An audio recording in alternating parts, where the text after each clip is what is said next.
ঈদ যাত্রায় রাজধানীর নৌপথে ফিরছে চেনা ব্যস্ততা।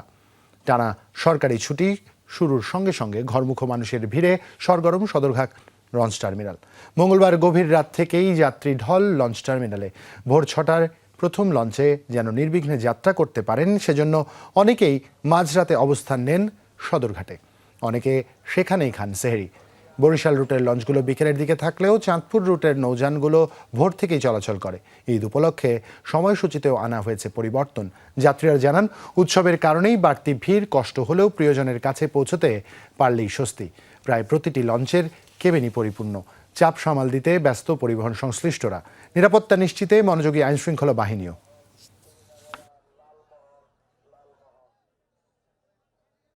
প্রায় ৩ বছর পরে বাবার বাড়ি যাচ্ছি, ছোট বাবুকে নিয়ে, এটাই আমাদের ঈদের আনন্দ। কোনো ভোগান্তি হইতেছে না, ভোগান্তি হইতেছে একদিকে যাত্রীতে হইতেছে, যাত্রী আয়সা কোনো সিট শৃঙ্খলা পাইতেছে না। বরিশালের যদি ফেরি দিলে আমাকে সুন্দর হইতো, এখন লঞ্চে আমাকে যাই কি ভিতরে অনেক ভয় থাকে। দাদা দাদি আছে, নানা নানি আছে, সবার সাথে ফ্যামিলির সাথে ঈদ উদযাপন করবে, এই জন্য যাচ্ছে।